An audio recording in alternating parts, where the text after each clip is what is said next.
A very pleasant good afternoon as we welcome you into the Lion Country Kia Goon and Ironhead show. We are at Quaker Steak and Lube, our favorite place to be. It is Weird day. yeah, not a wintry day, just a weird day on the weather front here locally. Right now, raining in the Valley of Happiness as we get underway. Lots to get into today.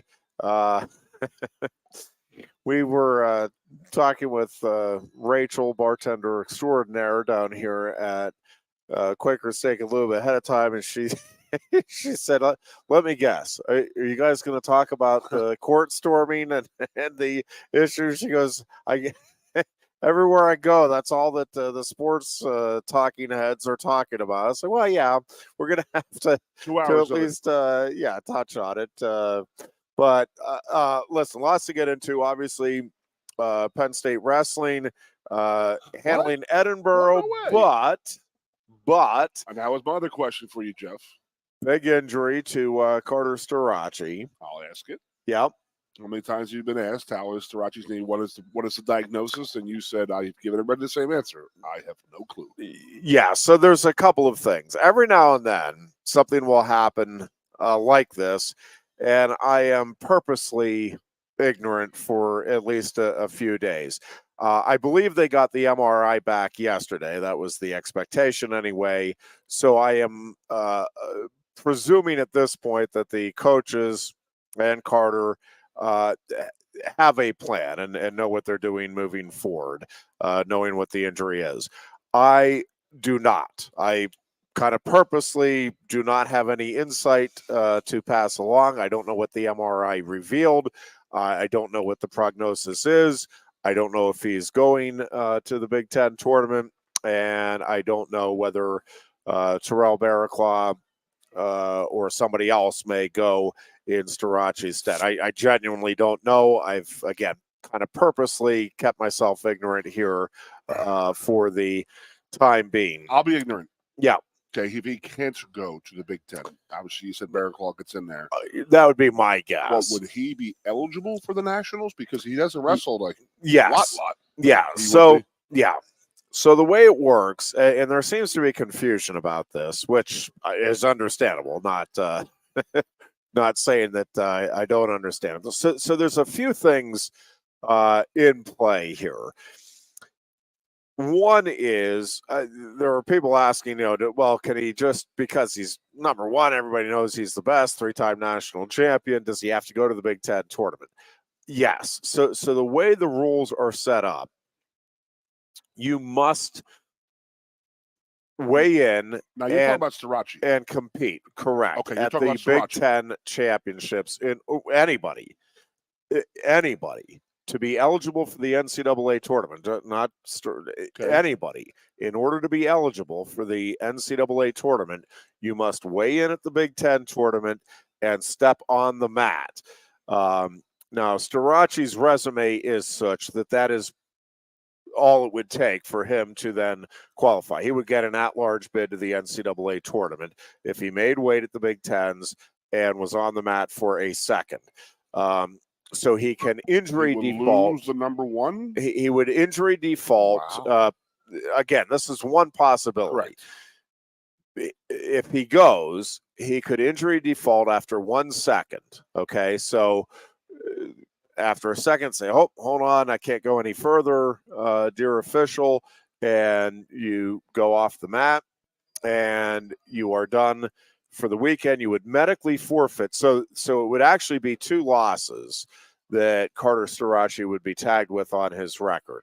The injury default, and then anytime you medically forfeit in a tournament this year, that counts as a loss on your record. Now, if you medically forfeit additional bouts, now in this case, that would be all there would be.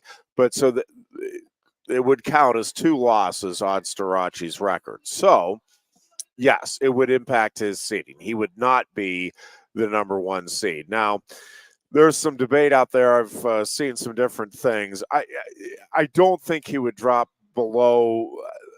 I don't think he'd drop below 3. Okay.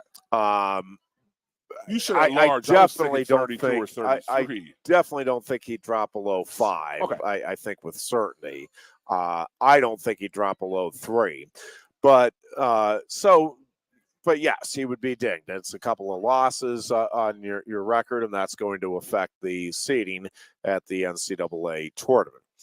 So that is one possibility. Again, I have no idea. I truly don't. I don't have any idea whether he can go. I don't know exactly what the injury is. I don't know if the extra, doing that and just wrestling 1 second at the Big Ten tournament, if then, in 2 weeks he can be reasonably ready to go. I don't know any of this. But, like Jason Nolf, when he had his torn ACL injury, he first of all, that was sustained in January, so they had a good bit of time to work on that and kind of develop the game plan with him and adjust what they needed to do. And so it was a little different situation. Again, I don't know what the knee injury specifically is here for Carter Starace, but Nolf obviously came out, and now he wrestled a complete bout at the Big Ten tournament, won it, and then defaulted out to, medically forfeited out to 6th place. So that is also a possibility here, is that you go ahead and wrestle that full match, try to get the win, and maybe help yourself. Because if you do that and then medically forfeit out to 6th place, you get dinged with just 1 loss then versus the 2 that you could be dinged with. And again, that all depends on, how good is the knee? What are the chances of furthering the injury? A bunch of things come into play there. So that is another possibility. Is that he's going to have to know by next Friday or Thursday. When's the weigh-in? Weigh-in will be on Saturday morning. That's right. They wrestle Saturday, Sunday at Big Ten. So Saturday morning, they're going to have to know if Bear Claw is going to have if he can't. Well, they'll know. They'll know. They probably know now. Well, we won't know until then, right? They won't release that. I don't think so. I mean, there's a chance they could reveal. Cale Sanderson's next availability is on Tuesday, a week from today, on Tuesday. So there's a chance that they would make an announcement there. I think there's a better chance that they'll knew somebody play it close to the vest. Only knew somebody in the radio who actually was the voice of the wrestling program. So I think the other thing with Terrell Barraclaw, going back to that discussion, best name in wrestling, by the way. Anybody, like you could have not wrestled all year and go to the Big Ten tournament and qualify for nationals. The way it works is the wrestlers during the season earn the allocation for the conference with their exploits. So if wrestler X earns a spot for the conference, okay, so like the Big Ten, I think at just about every weight, probably will be every weight, we'll have at least 7 qualifiers. Okay.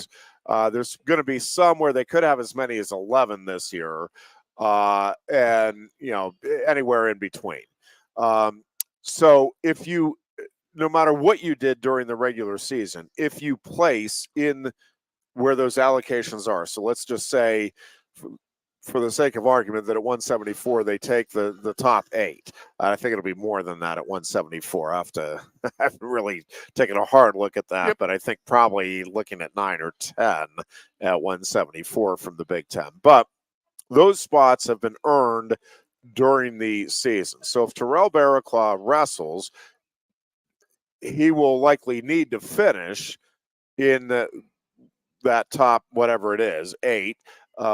In order to, but if he does, it's an automatic qualifying. So they go with the top 8. It wouldn't be like correct. And then there are at-large bids, and again, it can vary. Most weight classes, it'll be 4 to 6 guys that'll be at-large bids. And listen, Barraclaw with his resume actually would have a decent shot. Again, I have to take a look at it, but I wouldn't rule out the possibility of him getting an at-large bid with the resume he has this season. But if he finishes again in in the top 8 or whatever it is where you have the automatic qualifying. Again, you could be 0-0. You could not have wrestled all season long. And if you go to the Big Ten tournament and you finish in the top whatever it is that qualifies for that weight class, you go. It's just automatic. What would Barraclaw come into the Big Ten wrestling as? What rank do you think he would get? Well, for the seeding, that's a good question because he does have a win at 174. Like he would be seeded, I think, probably. Again, I don't have everything in front of me, but I'm guessing he'd be like a 6, 7 seed. Just again, based on what he did during the course of the season. Now, there's not a lot there to go on in the Big Ten, so it could be lower, but I think he would be seated in the top half of the weight class, is my guess, without really sitting down and looking at it. And I could be wrong on that, but that's my kind of gut feel based on what he's done throughout the course of the season. So again, we'll see obviously how all of that plays out. It's obviously a big deal because, well, a couple of reasons. One is obviously Carter Starace individually is going for a 4th NCAA title. There's only 5 wrestlers in the history of the sport that have accomplished that feat, so that is rarefied air. And he is, was hoping to be there with Aaron Brooks and become the first teammates to ever accomplish that feat. And then Penn State would join Cornell as the only schools to have 2 4-time NCAA champions. So all of that is in play. And then obviously from the team race perspective, what is truly amazing is that Penn State would still be the favorite if Starace does not go, like he just scratches. And again, so we're clear, I'm not saying that's the case. The Big or the Nationals? I don't think that's the case. But if Starace is out of the lineup, Penn State remains the favorite because you still have 4 number 1 ranked wrestlers. But what is remarkable about this is conceivably, again, hypothetical, if Starace couldn't go, you would have lost 2 top 2 guys this year for Penn State. Shane Van Ness, when he was injured back in, was it December or November, he was ranked number 2. And again, I'm absolutely convinced he was on his way to winning a national title. But you would have 2 guys who were clearly national title contenders, 3-time national champion and a 3rd place finisher a year ago who was ranked 2nd in the country. You're losing 2 top end guys, and Penn State would still be not just a favorite, but a prohibitive favorite to win the national title. That's unbelievable. Because, and listen, it's a combination of things. You still have 4 number 1 ranked wrestlers. No other program in the country has more than 1. So the top end firepower, which is a big deal when you talk about the postseason tournaments, is there in droves, even without Carter Starace. And again, I want to keep emphasizing because I feel like if people are just joining, oh, wait, did Byers just say Starace's out? No. I don't know. I do not know. But if he were to be out, again, you're still looking at favorites, at least going into the Big Ten tournament, at 4 different weights for national champions. And then listen, Barraclaw, presuming it is Barraclaw, and I think it would be, that would get the call at 174 in Starace's stead. Like, I would not rule Barraclaw out as an All-American candidate. And at the other 5 weights, you have viable All-American candidates. So even if you end up with 2 champions, only 2 of the 4 current number 1 ranked guys win it. You end up with 2 champions, and let's say none of the other guys even get to the finals. But you get, let's say 2 champions, 2 3rd place, and then 2 other guys at All-American. That's likely going to be enough to win the national title. Almost, not guaranteed, but almost guaranteed. That type of a showing would win you the national title this season, especially if you get some wins from the other guys that are in there, and that, again, would be likely. There's just not another team out there that has, more than two guys that you think of as that you're expecting could get into the finals. Obviously, there are some teams out there. Iowa would tell you, listen, we could get 4 or 5 in there too. And it's sports. Crazy things can happen. But you go into that national tournament kind of expecting, or at least go into the Big Ten tournament expecting that Penn State could have 4 in the finals, at least 4 in the finals, even if Starachi doesn't compete. And, certainly at least 4 or 5 other All-American candidates. That's a very good position to be in if you're Penn State. But obviously, if Starachi could not go, or if he goes and is a shadow of himself, that is going to make things more difficult for Penn State. And I think, probably would energize some of the other schools that are out there. But hey, man, if we put together the tournament that we think we're capable of, maybe an Iowa or an NC State or a Michigan, or go down the list of teams that you think are, trophy contenders here in 2024. And, again, I think you start saying, well, if everything goes right and everybody wrestles up to their capability, maybe, just maybe. But make no mistake, Penn State, regardless, is a very strong favorite to win the national title again. Bearclaw is probably the top backup on the team, right? Because didn't he wrestle well, 180? I don't know, because he's really 165 pounder. Okay, he's so he did wrestle. That's how he wrestled up. Okay. But listen, first of all, it depends on how you term backup, because like Josh Barr is redshirting this season. Do you look at him as a backup at 184? If you do, that's a pretty strong contender for best backup. Unless you start going down the line. I mean, David Evans was right there with both Bo Bartlett and Tyler Kasak at either 41 or 49. That is a very strong backup to have in your lineup.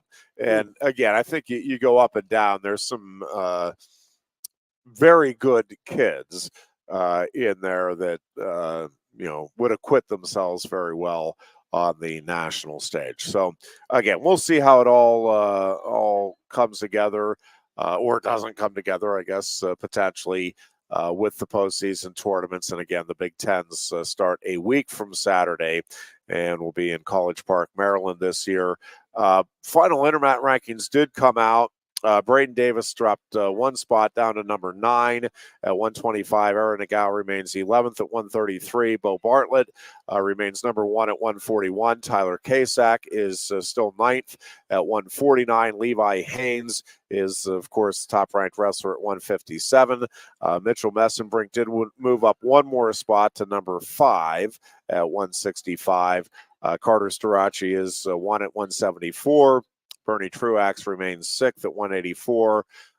It is Aaron Brooks and Greg Kirkfleet, number 1 at 197 and heavyweight, respectively. So, again, Penn State's in good shape regardless. You really hope for Carter's sake, even more so than the teams, just because of I mean, that is a kid that has put his heart and soul into this program and into the sport, and you just want to see him at least have the opportunity to go out and compete. And this is an honest question. Yeah, he has another year. He does have another year of eligibility if he wants it. In fact, this is a dumb question, but it's also a pretty in essence, if he does not have an injury and he wins a national title this year and he comes back next year, he can be the first ever to win 5. He would be the only one. Yes, and they're probably because nobody else is going to have the opportunity, presumably. I mean, now Brooks does not have that.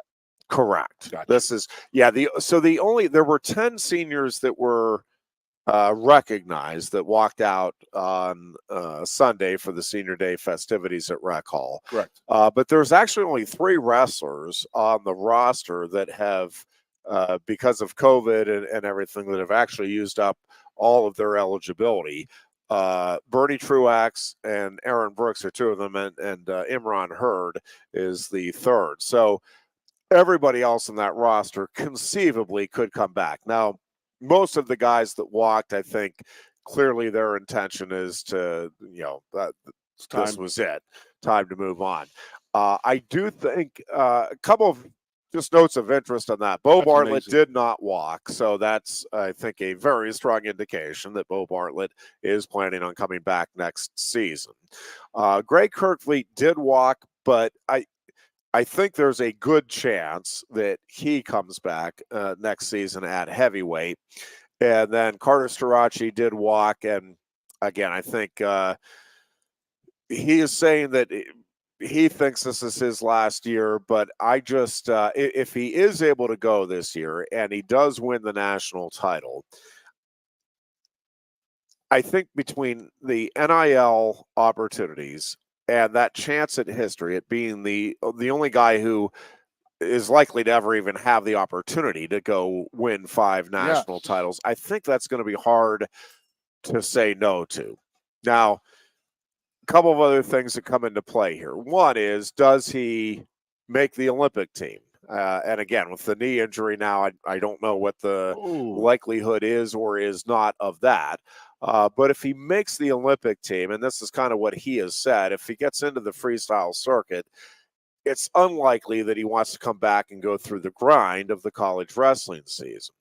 However, you go back to Kyle Snyder and his last year at Ohio State, and I have to go back and look, but I think he only wrestled maybe 5 matches during the course of the season. He did not wrestle a lot. And I do think Carter Starachi, I think that is something that he and the coaches might take a look at, which is, hey, I don't want to go through the grind of the college season, but yeah, this is a neat opportunity. Could I pick, make up the number 5 spots where, yep, I'll go ahead and compete for you guys, and then I'll go give it a shot here in the postseason and be the guy. I think that is a possibility. I generally don't think that's a great thing for a team, but I think there are circumstances where it makes sense. It made sense when Kyle Snyder was on the Olympic team and on the world team, and was juggling that with Ohio State. It's like, well, yeah, if you're Ohio State, you're going to say, nope, we don't want a guy that can win a national title and did win a national title for us because he's not with us all season long. No, you go ahead and take what you can get. And I think, it probably would make sense from Penn State's perspective to do that next season if that is the situation that arises. Absolutely just unimaginable to think about. I mean, honestly, I'm a very novice wrestling fan, but I know that those flags that hang at every national event, there's the 5 wrestlers that were 4-time national champions. Yeah. And he could be a 5. The first guy ever, probably the first guy ever to even have the chance to do it. He would. They're not going to, I can't imagine them ever having a COVID again and doing what they did and just saying, hey, there's another year for you. Yeah, I think even if there was, yes, I don't think anybody will ever have the opportunity. Again, all of our lives, you only get 4 years of eligibility, and that is going to be the case again. And again, I guess maybe there's something unforeseen out there, but I don't think the NCAA or whatever the governing body of college sports is in the future, I really don't think I don't think they would, regardless of the circumstances, go back to giving that 5th year of eligibility. Like I think they'd go back to, listen, you have 4 years of eligibility. If we need to defer something, we can do that. But I think that, to me, is one of the lessons learned from this, is that is not a good way to handle this, because it's not nothing against the kids, obviously, who are taking advantage of the opportunity, but there is just a natural ebb and flow right to college athletics, and that 5 years to use 4 years of eligibility.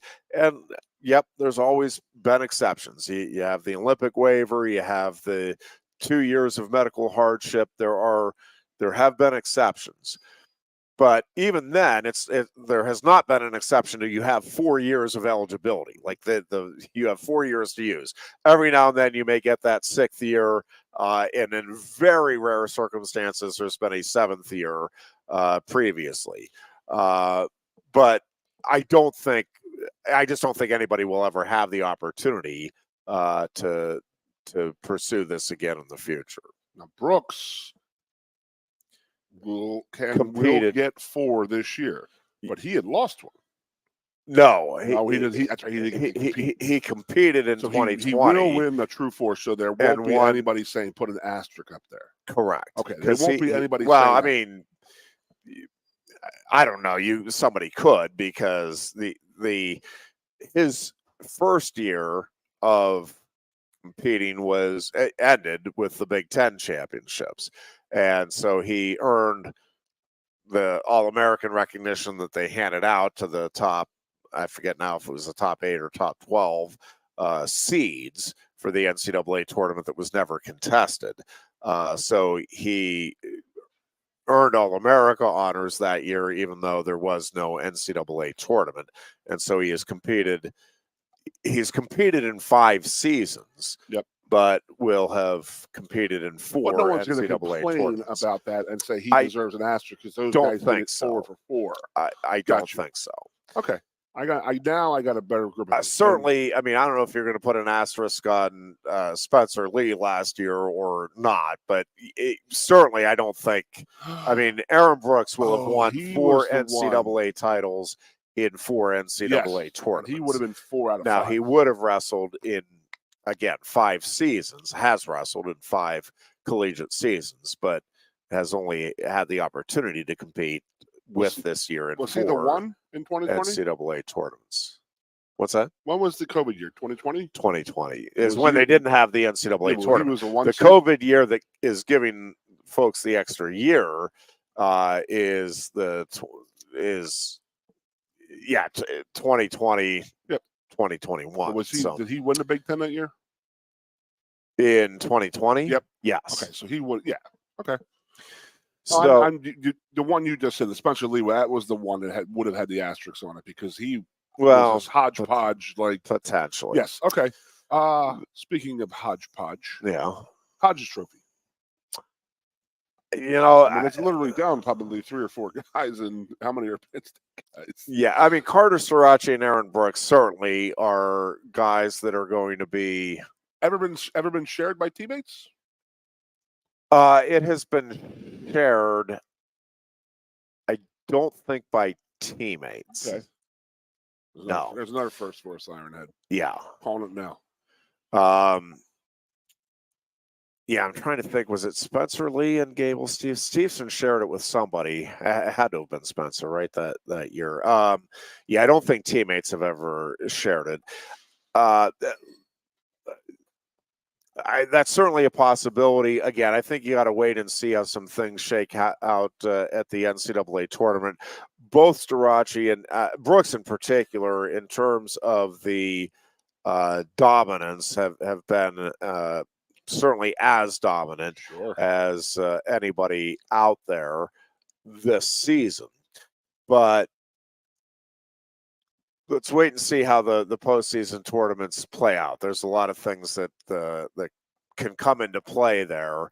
But certainly as of right now, and really, there's those two would be at the top. If Mitchell Messenbrink, I mean, I know he's ranked 5th in the country right now, but he is also putting up some eye-popping numbers in terms of the bonus point victories. And if he were to get through that 165-pound bracket and win the national title, and win the Big Ten title as well and go undefeated. I mean, I don't think he would get it over Starace and or Brooks, but boy, you would have to take a long, hard look at that resume because that would be right up there with as impressive of a feat. I mean, Keegan O'Toole certainly is in the running here right now, the undefeated top-ranked wrestler at 165, national champion from Missouri. But yeah, there's some things that could play out here that could still impact the Hodge Trophy and the way that plays out. But I'm telling you, Messenbrink, I don't know that he would get the Hodge Trophy just because of the sentiment with a four-time champion. And listen, Starace and Brooks have been dominant as well. But I'm just telling you, Messenbrink, if big, capital I, capital F, but if he were to go win the Big Ten title and then run the gauntlet that is the 165-pound weight class, and let's say pick up 4 bonus point or 3 bonus point victories on the way to that, and then knock off like a David Carr and a Keegan O'Toole on the way to a title, you'd have to at least put him up there for serious consideration. Weight in this, I think it is. There's just the 3 names you just rattled off. Yeah, I mean, 174 is loaded, and 149 is a very deep weight class as well. I think for the overall top end depth, for me, 165 is. I just don't think you can beat it. But 174, there are a lot of people that'll tell you 174 is the deepest weight class, even though Carter has kind of separated himself at the top. That weight class is and it is. It's loaded as well. 149 is. I would say those 3 weights are probably in the minds of most the 3 deepest weight classes. But listen, there's 184 is Bernie Truax is a 3-time 4th place finisher and is ranked 6th there, and I think rightfully so. I mean, there's not a lot of weight classes, and 125 isn't as deep or as top heavy, but 125 is probably as wide open of a weight class. And Matt Ramos, I would say, probably in the minds of most, including me, is the favorite. Is ranked number 1. And I think it'd be an upset if he lost on the way, but I don't think it'd be a stunning upset. I mean, he's lost a couple times, including to a high school kid earlier in the season. Like that weight class, to me, there are probably at least 15 legit All-American contenders. And I think there's probably 8 to 10 anyway, maybe more than that, even national title contenders. Like, I don't think there's a lot of separation there. It's not like, where Spencer Lee was just beating everybody by bonus points. Nobody's doing that. And from one match to the next, I mean, you're seeing results flip-flop there between individuals at 125. And listen, Braden Davis is right there in the mix. I mean, Braden is capable of beating anybody in the country, and there's probably at least 15 guys that are certainly capable of beating him in a given bout. But so I think that weight class is just going to be fun to watch. He's the 125? Yeah. He looks like he's literally 12 years old. He has a baby face. And he's 18-year-old freshman, right? Yeah, that is for sure. He's a bad boy too. Yeah. I enjoy watching him. Yeah. Wow. So I mean, obviously, my damn UNCAA for not making this happen with the going out there again this year. With that said, I mean, I can't wait for it. But I mean, it does stink for Starace if that is the case. If I'm allowed to call him Starace, I don't know him well enough to say his name, but I mean, that would be devastating if he is out again. He is out, it would just like. End of the year match, and somebody's like, "Why did you rush against Edinburgh?" It's senior day, man. Everybody goes out there to play. And it's not the first time this has happened to somebody. I mean, every time you go out there, every practice you go out there, you can get hurt. Well, yeah, for sure. It wasn't like that was a weird move or anything like that. It was like intent to injure. It just happens. I mean, it's one of those things in retrospect and easy to say when you're not out there competing. I mean, Carter obviously wanted the pin, was going for it, had the tech fall. Again, very easy to say, man, he rolled over. And truthfully, the official, and I'm not getting on the official here, but once he rolled over, that again, Starachi kind of pulls him back, but once he rolls over, the match probably should have been stopped there. The technical fall had already been achieved, and he allowed Carter to kind of pull him back then toward his back. And again, unfortunately, the knee got caught up there underneath. And again, we'll hope for the best. I was going to storm the court, but I stormed the mat, but I didn't. We'll take a break here. When we come back, we'll talk some Penn State hoops. Big one tonight out in Iowa City for the Nittany Lions. You are listening to the Lion Country Kia Goon and Ironhead show here at Quaker Steak and Lube. Coast into fall with a new Kia from Lion Country Kia. Right now, get a 24 Kia Seltos for 5.25% APR for up to 48 months. A new Sportage plug-in hybrid at 0.9% APR. Check out our 23 Sorrento hybrid for as low as 4.5% APR. And don't forget, all 2023 and 2024 Kias come with a 10-year, 100,000-mile limited warranty. Stop in and meet with one of our sales experts today and coast into fall at Lion Country Kia. We want to see you in a Kia. Since retiring, I have spent my time searching the countryside for the hottest wings in America. I always seem to end up disappointed. You call these hot? Back off, Luigi. Mamma mia. Look, hands it, busboy. Your wings suck! I knew I should have stuck with Quaker Steak's triple atomic wings. You think I'm tough enough?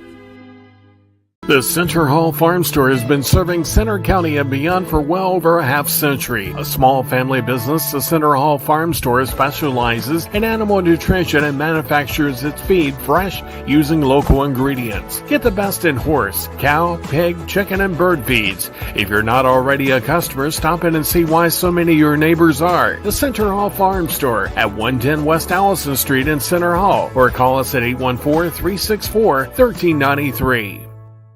Sioka Toyota of Williamsport invites you to stop in today or check us out online. We have the smart path to your next Toyota, like the all-new Crown, BZ4X, the all-new Grand Highlander, Corolla Cross Hybrids, Sequoias, and more. Over 100 new Toyotas here and on the way. Don't make a $1,000 mistake. Choose Sioka Toyota of Williamsport and see the Sioka dealership's difference. Buy or reserve yours today and see for yourself why Sioka Toyota is the only stop you need for your next new car. Sioka Toyota, it just feels right. Ready to be part of something bigger? Come pave the road to success at Glen Baker and discover a career where your hard work and determination can build a bigger, better future. Our team believes we can build a stronger future together. Join us at Glen Baker, where we value teamwork on the field and on the job. Go to GOHcareers.com to apply. GOHcareers.com. And best of luck to all the Center County sports teams all season long from everyone at Glen Baker. With a Timber Kids savings account, you can start to save money, earn prizes, and teach your kids the value of savings. It's easy as 1, 2, 3. Building futures is what we do at TFCU. You really need to belong to a credit union. You belong at TFCU, Timberland Federal Credit Union, a credit union you can grow with. The Goon and Ironhead.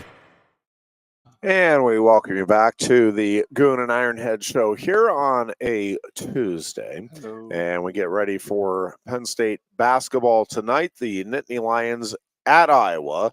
And a big one for sure here. Dear Goon, Nittany Lions looking for a third straight win and trying to build some momentum here as we start making the turn toward what? March. And it's there. This would be, again, a big one on the road.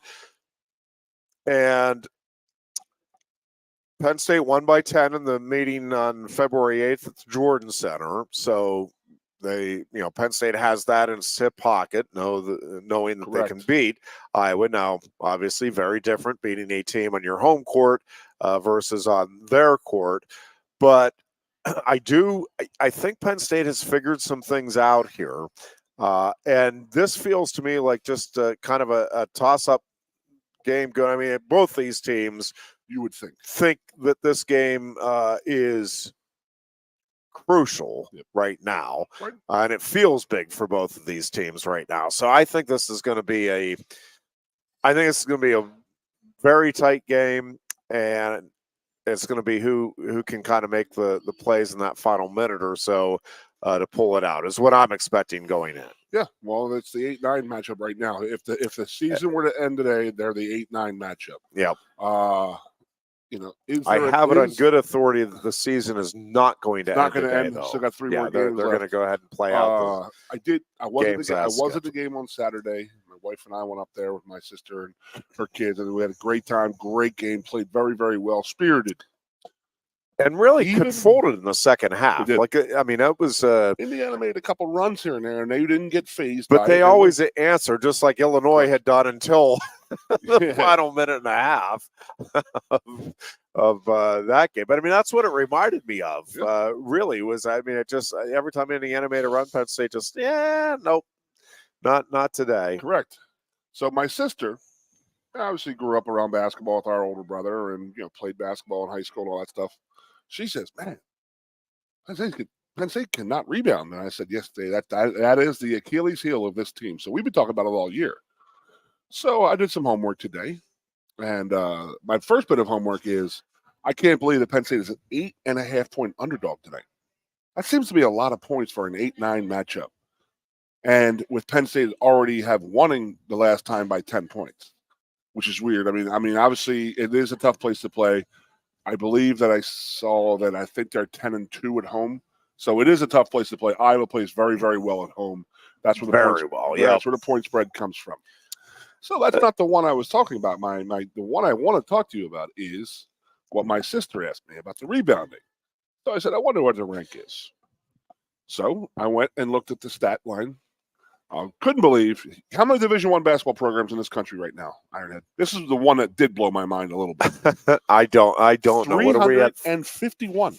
351. That's crazy, right? So we're talking about making a football-only conference. How the hell are we going to do that with basketball with 350 teams? Well, you know what I mean? Yeah. So I got looking at it, and it said Penn State's rebounding nationally ranked. What do you think Penn State ranks nationally in rebounding? Are we talking about the number of rebounds or like the rebounding differential? Nope. Total, they average 25 a game is what the Penn State averages, 25 rebounds a game. That's not a lot. They are 342. Is that right? I would have guessed. And like I said, I would have guessed a little higher than that. Like closer to somewhere 350 or like in the 200s. No, like in the two. Crazy, 250 to 300. Even my sister, who doesn't watch Penn State basketball much, the first thing she said to me was, "They really get crushed on the boards here." And I was like, "That is the Achilles heel all year. It has been all season." And then she kept on saying that the dude in the middle, Wabi or whatever, I forget his name. She's like, "He's pretty good." And I said, "I don't know. He looks pretty soft out there.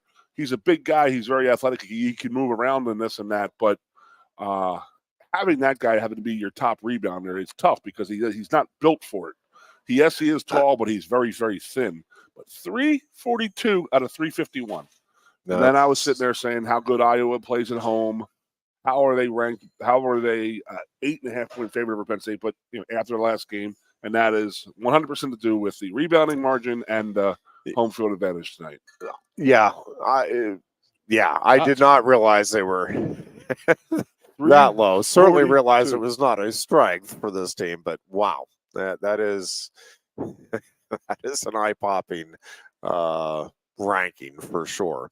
But listen, this team, I do think with Ace Baldwin kind of running things now, I think there is a clear understanding of everybody's role on the team now. And I'm not going to pin anything on Kanye Clary, and I'm not even making the argument one way or the other whether they're better or worse. Yep.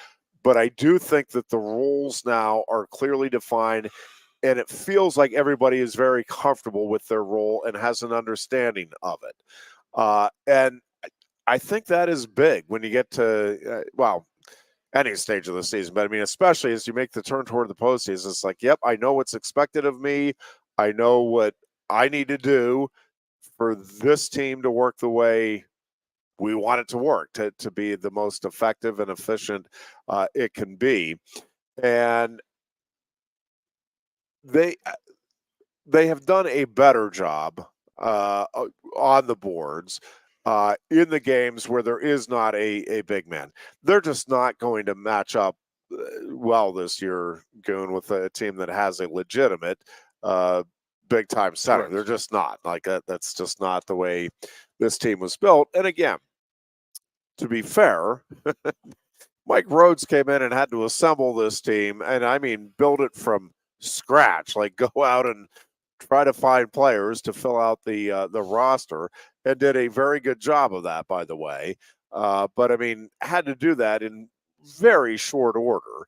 And so I think there's a lot of things to be encouraged about in terms of what this team is doing this year, but even more so when you start to think about what this could look like after another 2 or 3 years of Mike Rhodes as he gets traction on the recruiting front and gets kind of settled in here, gets his guys coming into the program and established and all of that. So, you know, I'm still excited to see what this team does and how it finishes up. And listen, the NCAA tournament is very much on the table here for Penn State. I got into a discussion bordered on an argument with somebody like, you know, oh, come on. I'm like, I'm telling you, like, if, you know, they're not in right now. I understand that. But again, if this is kind of a pivotal game to me, Goon, right? Like if they win this one, and they can get a couple of dubs in the tournament, and you know, go 1-1 in the final 2 games at least. But listen, I mean, if they go on a run here, if they finish up the regular season with a 5-game win streak, and that's not out of the question. If they do that, right, and then win a couple in the Big Ten, then they're in. Like it's not well, you know, they're in. Now, that's winning 5 games from here on in straight in the Big Ten. So I'm not saying that they're a lock or anything close to it, but I'm saying it is on the table here for sure. They are still playing for that possibility. And listen, if they can, you know, get in to the those last. If they can not play in the first day, that is big. Get there Thursday, Friday, right? Saturday. Yep. And if so, they learned that last year. And again, the way Baldwin is playing right now, I think they are in every game. Like I think that you go in saying they've got a shot, with the possible exception of Purdue. Again, that's just such a horrible matchup with Zach Edey and obviously an elite team. And but I mean, I think everybody else, and maybe even Purdue, if you know, absolutely go lights out shooting. I mean, I guess you never say never, but I mean, that one feels like that's a Herculean task. Every other team in the Big Ten, it's like, well, no, I can see Penn State. Again, some more than others are going to have to be hot. Correct. Going to have to catch a team when it's not playing its best and all of that. But I mean, outside of Purdue, it's like, yeah, I think they have a shot. Well, I mean, listen, they beat Wisconsin. They've you know, defeated Illinois. So yeah, I mean, they've already shown that they can do that. Purdue is they can't beat them. We will not. I mean, unless they get him in foul trouble real early and he gets knocked out. Yes, I mean, it's very, very Wisconsin, unlikely. They can beat Northwestern. They got Minnesota and Maryland to end the season after the Iowa game. They are at these again. Maybe that's a sucker line or something. Maybe the Iowa is just on fire right now. But 8.5 points is a lot of points to give up. Well, Iowa at home. Yeah. I mean, listen, and listen. I don't know how much I put stock into this, but I do think when you lose to a team in their place and then you get a shot at them and you're comparable, and I think these teams are comparable. I probably give Iowa an edge overall, just on a neutral court, but I don't think it's a significant edge. We're ranked ahead of them. We're the 8; they're the 9, so it is. And so, but I do think Iowa now, like, there's an extra motivation there. Although I got to tell you, Goon, I think this Penn State team is plenty motivated. I think they realize the position that they have now put themselves in, again, with these last couple of victories, where they know. I mean, they went out here, and again, that is a tall order. I'm not sitting here predicting it. I think tonight is a really tough game because you're on the road, because it's an Iowa team that is also trying to play itself into the NCAA tournament. A loss here, while a win is huge for Penn State, a loss tonight for Iowa is devastating. Because this is a team that I think really thought that it would be headed to the NCAA tournament, and very well may, but not if they lose this game tonight. Unless they go on a crazy run and win the Big Ten tournament. Right. You hit the nail on the head, and I don't want to sit here and speculate that Clary may have been the locker room cancer that people online are talking about, but it seems like they're a different team without him, and it just seems like Baldwin has said he is now the respected leader of this team. Like he is the guy that they're all looking to right now. Yeah, I think he's the unquestioned leader now. Yes, like that. There's no Clary doubt. Was the lead scorer type of thing where he was. Again, I just don't know what happened and why he left or this or that was dismissed. Cancer to the team. He didn't want enough NIL money. Who knows what happened? But you can see that this team is playing different right now without him, and that's been.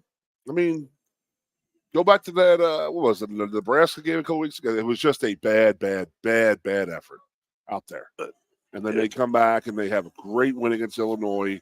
Then they back that up with an Indiana win at home. By the way, great crowd Saturday. Great crowd. I've talked to a couple people. And somebody said this to me, and I think it was Andy Katz of the ESPN or Big Ten. He says, and tell me if this is even possible. Penn State should play Rec Hall weekday games. Yeah, I've heard a couple of people speculating about that or suggesting that. It probably would be possible. I think I have to have a contract with BJC though, right? They do, but I don't know the length of that, and I don't know what all's involved there. That may be a year-to-year thing. I don't know what that. When we play a home game at the Palestra this year, every team has to agree to that game. So I'm sure Illinois had to agree to play in Rec Hall. Yes. It wasn't like this. Penn State was like, "Oh, we're playing this game." Well, I don't know. I think the home team gets to. No, I don't know that that's true. I think that if you have the home game, you can decide what the venue is. I don't think that's true. I don't think the visiting team has a say in the venue. I have homework tonight, then I can figure that out. So, but I do think so. I think there's some merit to it. Certainly, from a home court advantage standpoint, I would think the players and the coaches would be all for it.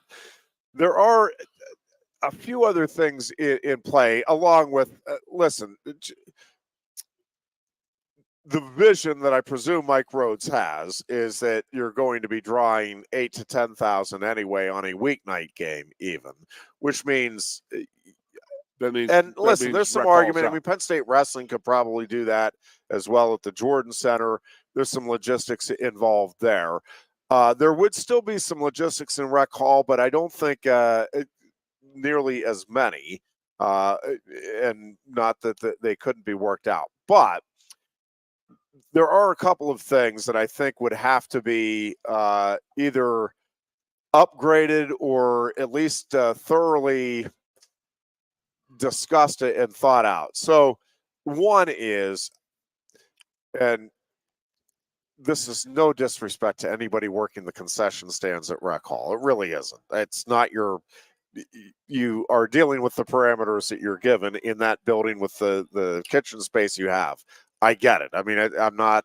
This isn't disparaging anybody, but when you go to the Bryce Jordan Center, you have quite a selection of food options. It really is pretty impressive.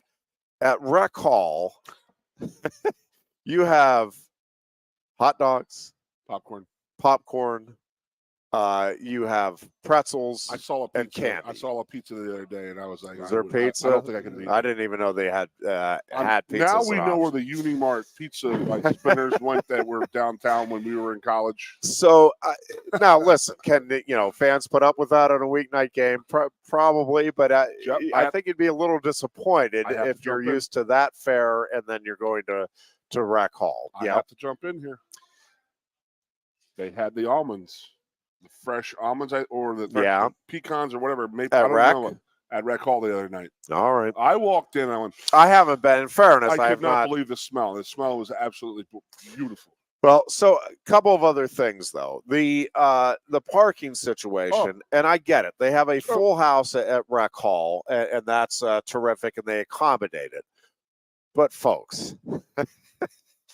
I don't mean to get on my my high horse here, and the parking situation is untenable for the wrestling. Getting out of Nittany parking deck, I do not know why that the parking office and the traffic folks cannot get this figured out.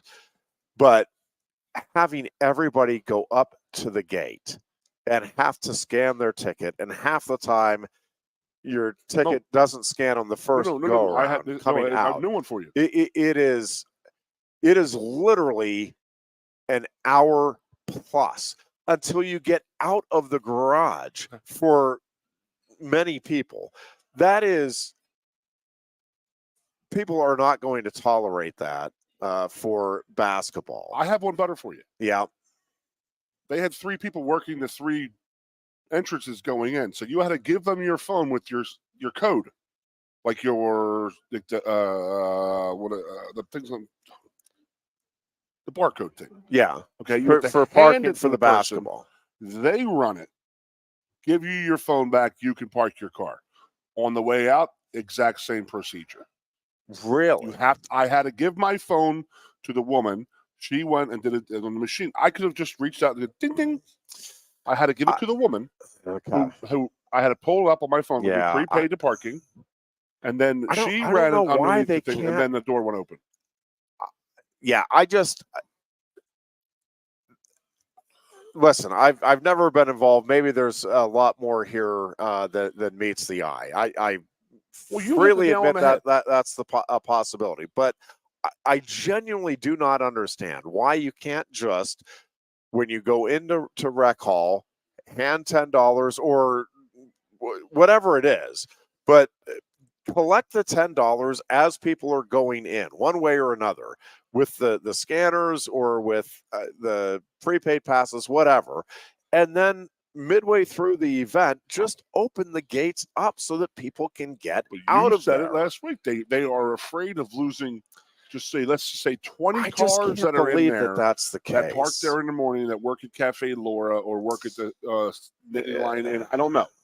They're worried about those people getting out without paying. But they would have to be But those people would have to wait. I mean, if it's a 7 o'clock game or meet, okay, and those people are done at 5 o'clock. Yeah. Again, what we're saying is the way out would not go into effect until probably 8 or 8:30 for the home event. You make a point. I mean, if somebody's willing to wait for 3.5 hours to get the free, they earn that extra $9 for the handful of people that are going to do that. Mr. Lamar, you hit the nail on the head right me. Good job. Now, again, I'm not looking at all of the revenue, and I get it as far as it goes, but I am telling you, it is a miserable experience for fans. That ought to matter to you. If you're wanting fans, listen, they're putting up with it with wrestling because it is a really fun team to watch, and they're winning. And it's right? Historic. But at some point, you're not going to be winning national titles every year. And I'm just telling you, the goodwill that you should be accumulating, that you should be accruing with the fans, it's going to go out the window. So, well, no, I don't want to go up and wait an hour and a half to get out to watch a 8-4 wrestling team versus a 12-0. Well, I think that you saw what happened with wrestling, by the way. I mean, this is completely off the mark here, but that Monday night wrestling match was, I've heard it was like a half empty. It was, yeah, they probably sparsely... had, they probably had about 11,000 actually show. I think it was more than half, but it was still fair point that it was not a full house. Again, Monday night after the Super Bowl, all of it. You understand I'll never get it. I'll never goes. understand why versus a Rutgers team. Well, there were logistics involved. I mean, I know that there's an excuse for it. I know. But you think they would not the preference of anybody involved. No, but I like the idea of the rec halls, but you're right. There is going to be a logistical nightmare if there's a rec hall. The other thing is 10,000 on a nightly basis on a Wednesday night versus Well, so I guess I'll throw it back at you with this. Do you think Penn State can get to the point where it is regularly contending for Big Ten titles and is a perennial NCAA tournament you want team? Every game with the Bryce Shooter figures, right? 12, yeah. 13. So I mean, it's one of those. We also say though it's a midday. But trip, even then, yes, even then, yes, correct. A Wednesday night game against even if Penn State gets to that point where, yep, it is. Let's wave the magic wand and Mike Rhodes. It all comes together here, and they go on a run where over an 8-year span, they're in the NCAA tournament 7 times. They're playing for the Big Ten title a couple of times. I mean, it is a good top-end basketball team. It is still going to be tough on a Wednesday or a Thursday night to get, that 10,000 plus. Now, weekends, you ought to be selling that out if that's the team you have. But you're relying on people from outside of the area to come in to fill up the Jordan Center at that point. And I do think that's even if you're a big time winning program, it's tough for people that are working, have to get up early, even if it's a 7:00 tip. Again, if you're coming in from Harrisburg, right? Like you're not getting home until likely midnight-ish, right? At least well after 11. That's tough. I mean, now maybe you do it. Maybe more people do it if you're, again, a team that's winning a lot more than you're not in the Big Ten and all of that. But in the meantime, they're certainly not there yet. Does it make sense to move to Rec Hall for weekday games? Possibly. Again, I get that they hosted those games for all those years. The locker room facilities for the visiting team, as well as the home team, like that would not be ideal. Okay. that is a pretty substantial ask for the players that are used to having the facilities they have at the Jordan Center to then go over to Rec Hall. And I'm not even sure which locker rooms they would now use. I'm not 100% sure how that would be handled. So there's on the logistics front, there's a lot to now. Can they get it worked out? Hypothetically, probably. It's a pretty good theory. Yeah, and again, some way, someday, I think they've got to figure out something with the parking, and I don't mean just what we've been talking about with the logistics of getting in and out of mini parking deck, but they need more and better accessed parking somehow. And again, I don't know. I don't have the answer there. I know they have that other parking garage now on the other side of Atherton Street, but that is a hike for people. If you are having any kind of trouble walking, like that is a big time ask going from across there. And I think they've had. Is it out of the possibility to just get 2 buses pulling up at the Bryce Jordan Center, you park there, jump on a bus, and have a free I think ride over? Yeah, I think that is a possibility for sure. They did that, if I'm not mistaken, for the Rutgers Duel. I think they were doing it from Eisenhower parking deck. Oh, okay. If I football, think when I'm it's right bad weather, about when that. they close the fields, they'll put them out at Giant and yeah, Walmart. and bus people in. So, but again, then it's an added expense. Now, in the overall scheme of things, I think it's one. If you're selling out Rec Hall, you're fine the park over doing that. So you're getting your money. So yes, and it's a lot easier to leave too. Yes, for sure. So again, could that stuff all be worked out? I suspect so. But again, I don't think it's quite as simple as, okay, yep, we're just going to move our games over here. And the other thing, and again, is it doable? For sure, I think. But like if you had a Thursday night men's game and then you have a Friday night wrestling match and then a Saturday gymnastics meet, that's like that is a big time ask of the staff. Now that staff over there at Rec Hall, I will tell you, works its tail off as it is and has done amazing things like that, where it's like it's volleyball one night, wrestling the next, and gymnastics is in there. I mean, so they do it, but it's just another ask of a staff that I think is already stretched pretty thin sometimes over the course of the winter. And then the other question is, well, do you then, is the Jordan Center able to expand, like bring more bands in during midweek? Does that make sense? I mean, there's a lot of different parts to the equation there. And again, maybe the answer to all that stuff is, well, yeah, no, sure, we can get those guys to do that and change Rec Hall over. Sure, of course, we can get new acts and different acts into the Jordan Center. Maybe that's the case. But there's a lot there that I just think needs to be figured out before it's like, oh yeah, no, any weekday game we'll just do at the Jordan Center. But yeah, you're not going to snap your fingers and have it happen. But I like I understand the sentiment and I like the idea. I'm not sure that it's not doable.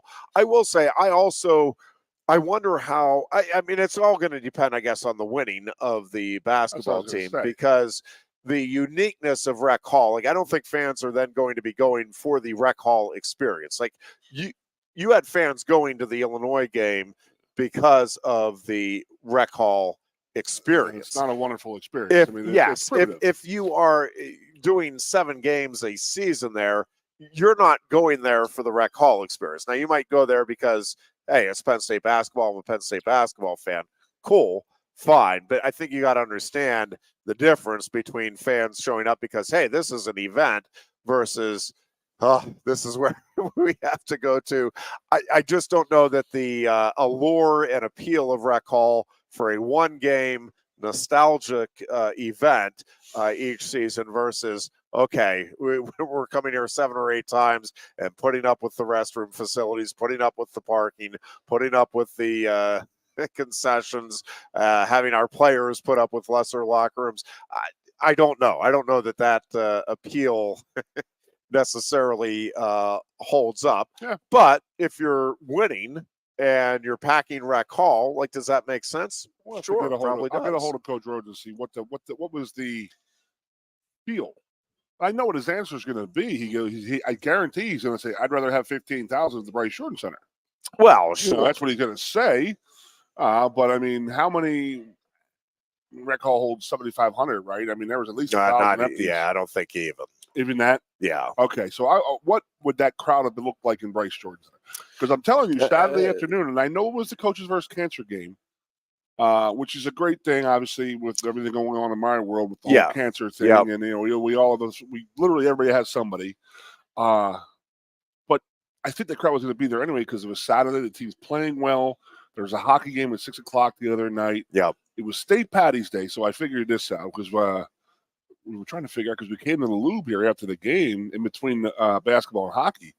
And I was like, "Damn, you guys are crowded in this and that," and they were like, "Well, hockey tonight." And back, and I was like, "Yeah," and then no one's going downtown because they don't want to be anywhere near the State Patty's Day and stuff like that. So I don't know.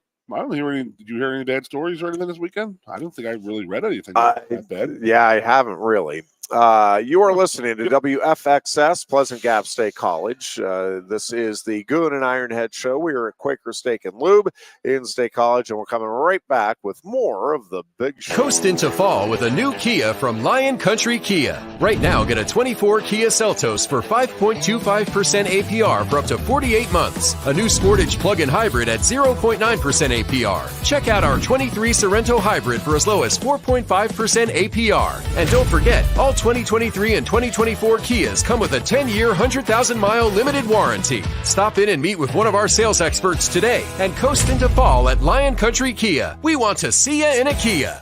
Since retiring, I have spent my time searching the countryside for the hottest wings in America. I always seem to end up disappointed. You call these hot? Back off, Luigi. Mamma mia. Let hands it, busboy. Your wings suck! I knew I should have stuck with Quaker Steak's triple atomic wings. You think I'm tough enough? The Center Hall Farm Store has been serving Center County and beyond for well over a half century. A small family business, the Center Hall Farm Store specializes in animal nutrition and manufactures its feed fresh using local ingredients. Get the best in horse, cow, pig, chicken, and bird feeds. If you're not already a customer, stop in and see why so many of your neighbors are. The Center Hall Farm Store at 110 West Allison Street in Center Hall, or call us at 814-364-1393.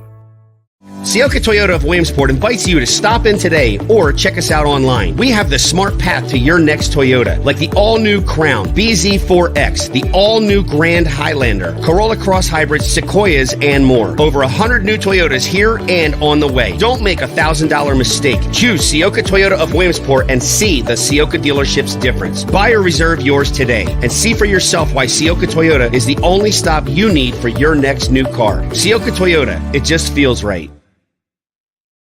Ready to be part of something bigger? Come pave the road to success at Glen Baker and discover a career where your hard work and determination can build a bigger, better future. Our team believes we can build a stronger future together. Join us at Glen Baker, where we value teamwork on the field and on the job. Go to GOHcareers.com to apply. GOHcareers.com. And best of luck to all the Center County sports teams all season long from everyone at Glen Baker. With a Timber Kids savings account, you can start to save money, earn prizes, and teach your kids the value of savings.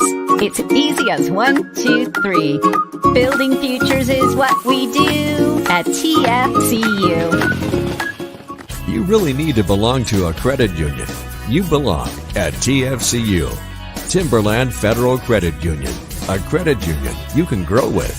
The Goon and Ironhead. And we welcome you back in here on this Tuesday afternoon. Hi, Jeff. Now the rain has gone away. Now the sun's out again.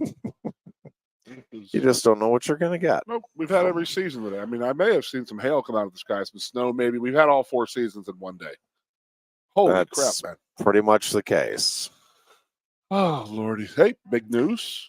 Yeah. Buccos won their first spring training game today. Yeah, they did. 1-3 now. Absolute dominant. Spring training games. How about those Penguins? Oh, dear God. Son of a... Oh, man. I don't know, Who dude. saw Sidney Crosby having a good game against the Flyers coming? I How did that happen? you know, obviously the general manager of our favorite place in the world, the Quaker Steak Lube, Jeff Byers, was at my house last night, and he's an avid Penguins, Pittsburgh fan through and through. He's just an And I all-around said, good Jeff, guy. here's the deal. I said, Mario Lemieux was beloved in Philadelphia. He was, because they respected his unbelievable talent. So there was 2 standing ovations that Mario Lemieux received in his career. It was when he came back from cancer in the playoff series. The one that was his first game back was against the Flyers. Flyers fans gave him a standing ovation. And his final game in the NHL, they gave him a standing ovation in the end of the series. And then the torch was handed down to Lindros pretty much. Yeah. And I said, listen, as good as Crosby is, and he is that absolute Flyers killer, I don't think the fans can ever get past the fact that he just destroys the Flyers constantly. And I don't think he gets a standing ovation. They just don't like him. He's a little whiny back in his early days. It was unbelievable listening to his career. 16th season, dude. 16 years. Yep. 16 years, and I was like, and he has been absolutely killing the Flyers, every one of them. So Mario taught him well.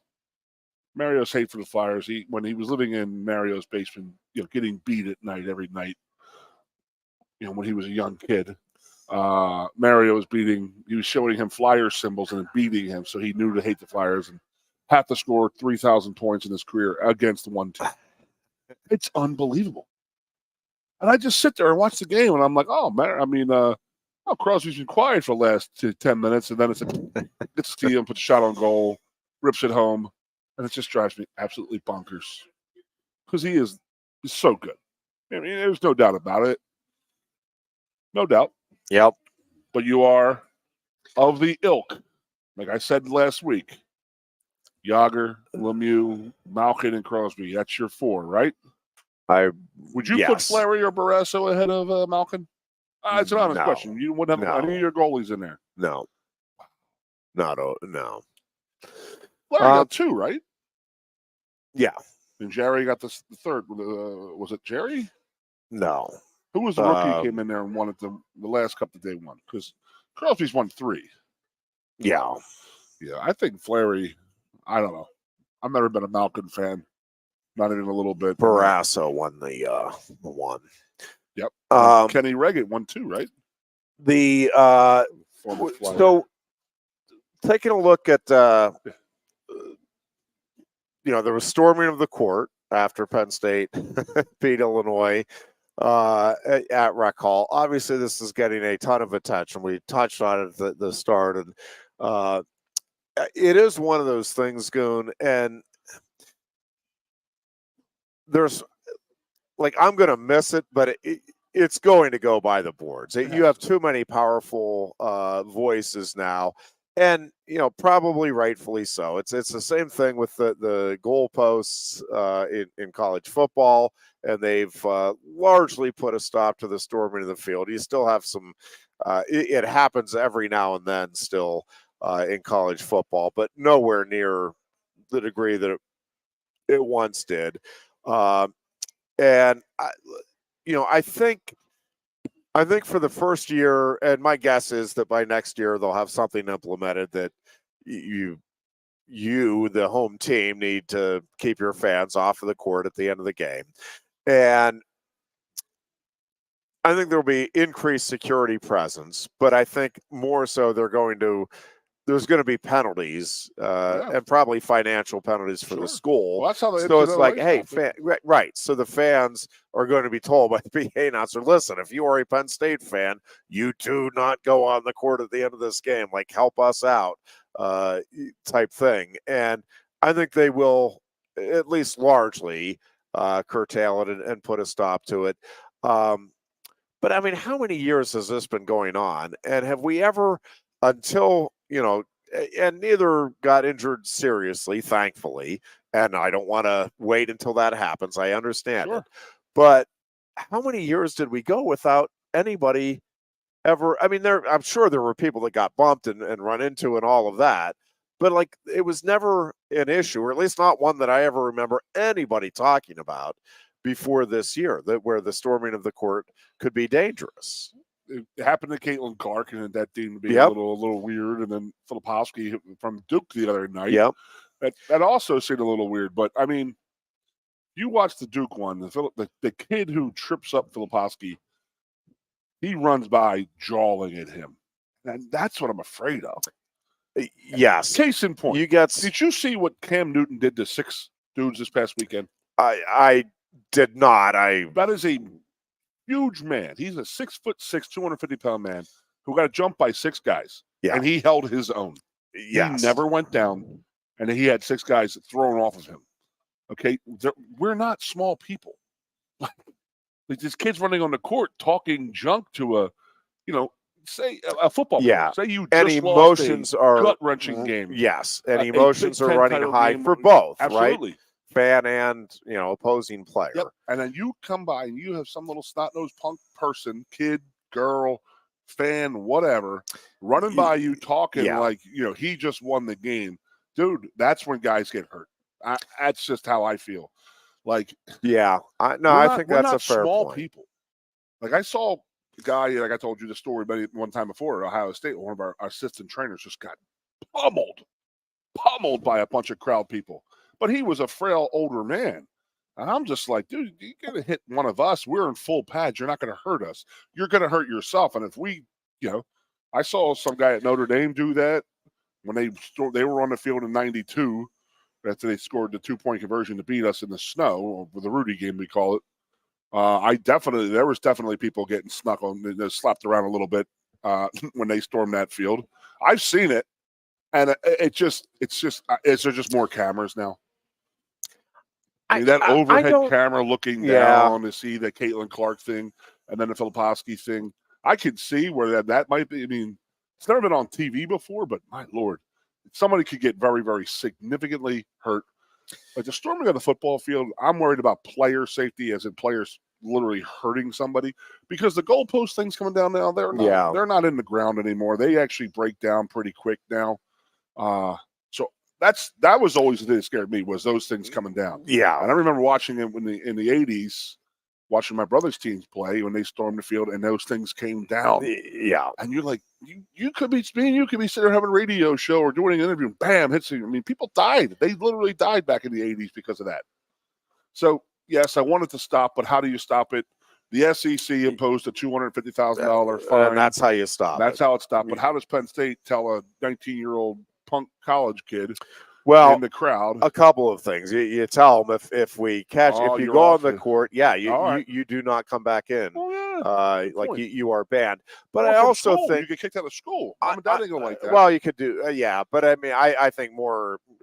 I mean, I guess that's it could be a disciplinary sanction as well. But I also think, listen, if the school is told they have a financial stake that is going to cost them again $100,000, the SEC with the 250, whatever it is, but you put a substantial price tag on it.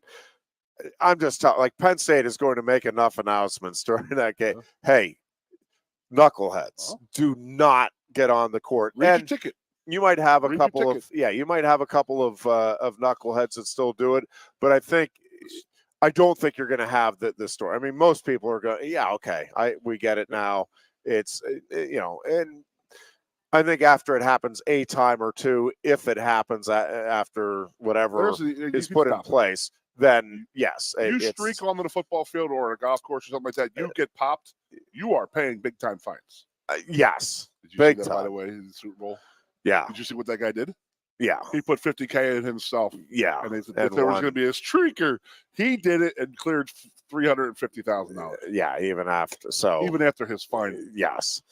Genius. But listen, I think that at the end of the day, right, the thing that you are most concerned about as a school and as an athletic department is the health, safety, and well-being of both your student athletes and your fans. Sure. And I mean, there's no way this doesn't end with there being, at the very least, a very serious effort, and I think that effort will be successful to put a stop to this.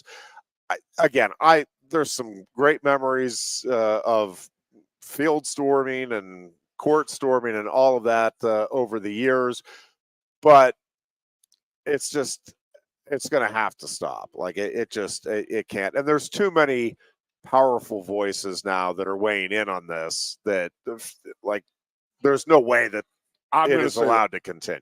I know you didn't see it, but last night at the Philadelphia Palestra, the Catholic League final, Archbishop Ryan played Roman Catholic. Yeah. Ryan hit a shot with 4.5 seconds to go up in an overtime game. Roman goes down, sinks a 20-footer to win the game with 0 time left on the clock. Those kids tried to get on that court, but there was police presence and a very, very, very large University of Penn security force out there. Yeah. Like they linked arms right away, and nobody got on that court because they wanted to, because it was like one of those stormable things. Well, one and of I those big think shots to end the game, and you won the city title. Yeah. They stopped it from happening. Yeah. There's ways to stop it. Like I said, mom and dad are going to find out about it. You're going to get kicked out of campus for a semester, let's just say, because you are on the back of your ticket. You enter the court of field of play. You are trespassing. You are physically trespassing. Yeah. That is what they can be charged with. Yeah. And if it takes that to happen, kids will stop doing it. Yes. And again, I think most fans, you make the announcements. They're going to make this obviously a concerted effort, and I think most fans, if you hear 3 or 4 times over the course of the game and a couple of times toward the end, hey, if our team wins, you stay in your seat. Like most fans are going to respect that just in and of itself. And yes, then if you find out, in addition to that, by the way, if I do something stupid like that, cameras are out and there, go see your on. faces. Yes, I'm either gonna maybe a combination of not allowed back into the event, get fined yourself for being out there, and maybe additional discipline or sanctions if it's a student. But for an adult, I think hey, you're not allowed back in our venue if we catch you on the court. You can't really. Honestly, when would you have said that against Illinois? When would you have said, "Hey, please"? Well, no, you're making the announcement throughout the game, no matter what. You could be down by 80 or up by 80. I just think you're making the announcement, and it's a recurring theme that, hey, just so you know, you are not allowed on the court. But in that case, as soon as he makes the third free throw, it's like just a reminder. You gotta stay in your seat, celebrate up in the stands. But I don't think it would take that long for the overwhelming majority of fans anyway to change their behavior.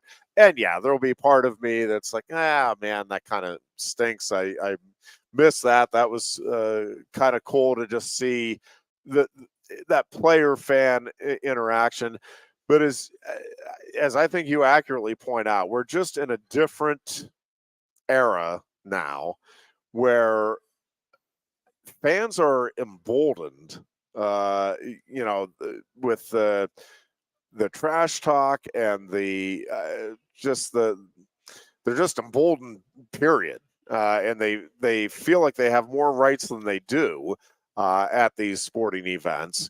And I'm with you. I think eventually, aside from somebody accidentally running into somebody, like you can see it at some point, a fan,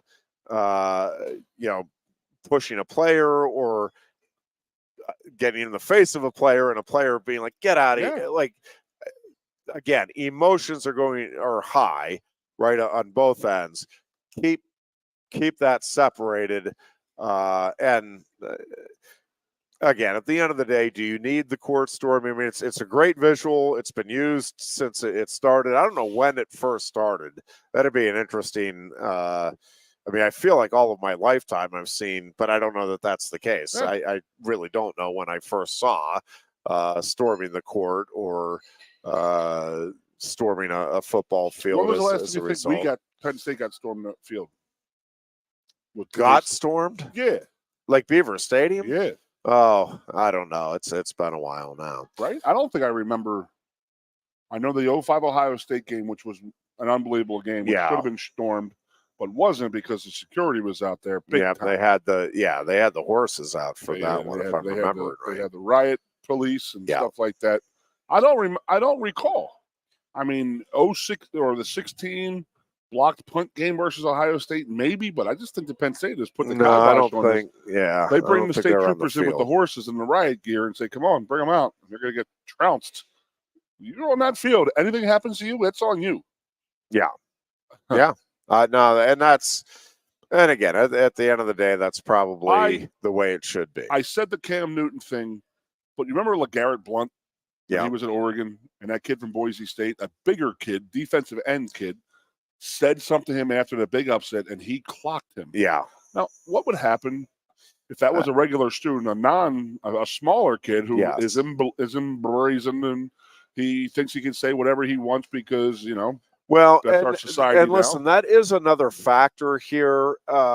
Is and I don't know what the percentage is of arenas that sell alcohol at college games, but I mean that also is a component, right? Like the false bravery that Yep. the liquid courage, if you will, to get in the face of somebody that you have no business getting in the face of. So, yeah, again, I get it. It's the right thing to do. It will be done, and I think much sooner rather than later. And it'll just be another of the long list of things that we used to be able to do that, as society, I guess, has evolved, we just don't do. That's just not part of the game anymore. I wonder if it was you just see it more on camera, because there's a lot more cameras on courts that we didn't see 10 years ago. Maybe. No, the TV cameras have been there all along, and we've seen the storming of the court, and I don't ever. I'm sure it has happened. I mean, I'm not sitting here telling you that the Caitlin Clark, that's the first time any player ever got run into, or the potential for injury. But I genuinely don't remember, and maybe it's happened a ton of times. I don't remember hearing coaches talk in the post-game press conference about, man, we've got to do something about this and put a stop to it, until this year. And again, maybe it's happened for decades. I don't know. I really don't remember people talking about that or the safety component of it. But never thought about a safety of tennis players either until Monica Seles and somebody running onto the court there. I mean, there's a bunch of things that we were talking this morning on our morning show, Goon.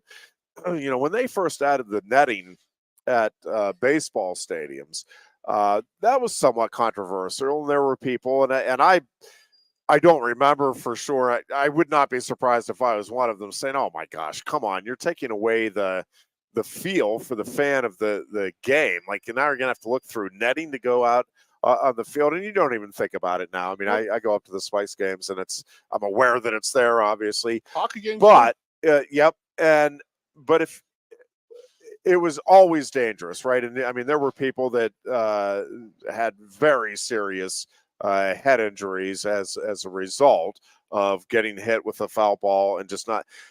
Can you imagine today if we did not have the netting? Oh. Because in those days, back in the good old days, Goon, we actually watched the game while we were at the baseball park.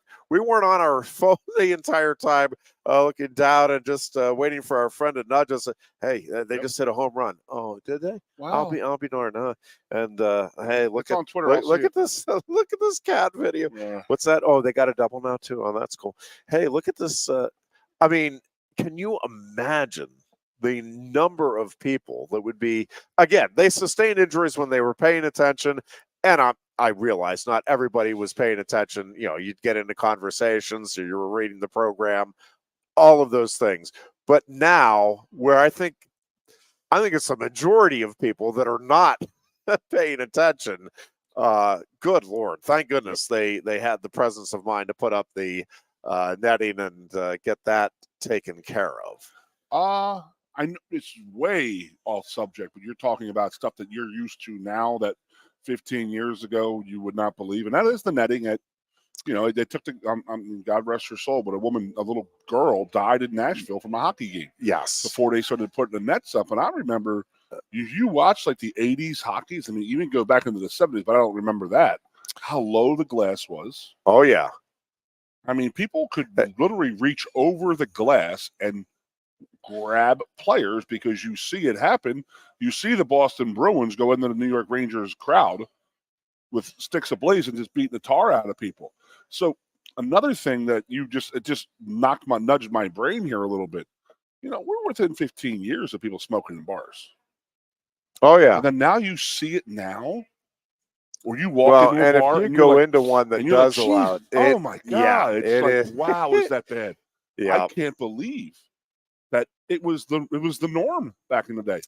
How about it? Was I mean, honest to God, I moved back here in 2015, and I remember, I was first started dating my wife in 06, and she would be a bartender at Damon's or whatever, and she would come over after, and it'd be like, I have to shower. And I'd be like, please, because she would just smell like smoke. Yeah. She didn't smoke herself, but that was, less than 20 years ago.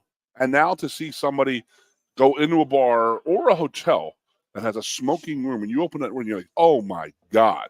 Where everything, both my parents smoked growing up. I don't know about you, where it was just, it just was expected. That's just right how it smelled. Yeah. I don't know. It was just weird that you were talking about what has changed in the last 15 years and this and that. Kids are more brazen to say something or do this. But, it's going to take, again, you're kicked out of the facility. You can't come back to watch a basketball game or a football game the rest of the year. You're going to get a nice hefty fine because you're just as bad as a streaker going on thousands of dollars in fines. You're going to go on your record, and you're worse than the streaker because you pose more of a threat. Yeah. I mean, yeah, you're exactly right. So there are ways to do it, and then the schools, because I remember Tennessee a couple of years ago when they beat Alabama, and they said we don't care about the $250,000, and that was the head coach saying that. I guarantee you, the athletic director that Monday said, you know what? Yeah, I do give a crap about that $250,000. Yeah, I hear you. You don't like to see it because you don't want to see anybody getting hurt, and that's what's. If it hasn't happened, I'm sure that I see a lot of comments we're not even looking at, but it'd be interesting to see if anybody actually has been hurt historically by that type of thing. Other than the goalpost falling down and hitting somebody, I remember those stories. Are they even true, or are they just like folklore? If somebody. Well, no, there were people that got hit in brain. I don't know about it passed away, but there were definitely people that got hit and hospitalized. You were there in the 80s, and you heard those things going down and how they hit the ground. Boom. If that hit anybody, that would have been. Oh yeah, it was out of the swivel. Yeah. Mike Watson writing in Hodge 2001, Cale and Nick Ackerman. That was Cale's junior year, and Nick Ackerman. It was an interesting story, but more recently, Mike, was Gable Stevenson and Spencer Lee shared it in 20. Now I'm forgetting if that was it would have had to be 2021. But yes, Ackerman was he was a Division III wrestler and lost had his legs. He had a case of meningitis when he was a youngster and lost I think at the knee both legs were amputated, and he went out and won the Division III national title by beating the guy. I think it was the returning champion, if I'm remembering this right, and should have looked anyways. Ackerman was a great story, and he did Win Magazine did recognize his feat along with Cale, but it was Gable Stevenson and Spencer Lee that shared it in. It'd be pretty cool if Rocky Brooks won it. That'd be really it would cool. Be neat. Brennan saying that storming the court wasn't as prevalent before the invasion of social media and smartphones. I can agree with that. Yeah, I'm sure that's right. But it was a thing going way back. Way back to me is at least in the 80s. I think I feel like I remember in the 70s, but for sure early 80s. There were football fields and basketball courts being stormed. Yeah. So where I grew up, in the Philadelphia area, going to the Palestra to watch Big 5 basketball games. Do you remember the first point scored of the game? No. They used to throw paper mache streamers out the whole arena. And then they had to go out and mop the floor. Oh yeah. Well, we got in trouble. Right? So then LaSalle did it. It's blue and gold. And then when St. Joe's scored, the maroon and silvers came out. So 2 different times you had to stop the game, clean the court up. And then it turned into, we can't do this anymore because someone's going to get hurt. And it was the big thing is like, how can you take that out of the Big 5 and this and that? People used to do it, and it would get a technical foul and stuff like that. But that's 20 years ago, 30 years ago that we were throwing stuff onto the court. I don't remember for sure now if it was my junior or senior year in high school. We, State College had a really good girls basketball team, as did Altoona. And they played at State High. And we had a pretty boisterous student section with a lot of Led by the head. football players in it. And we very cleverly, before the game, it in my mind now is everybody had their own box of dog bones, of the dog biscuits.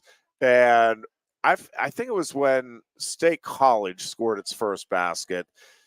Like, it probably wasn't as much as what is in my mind, but like dog biscuits littered the court.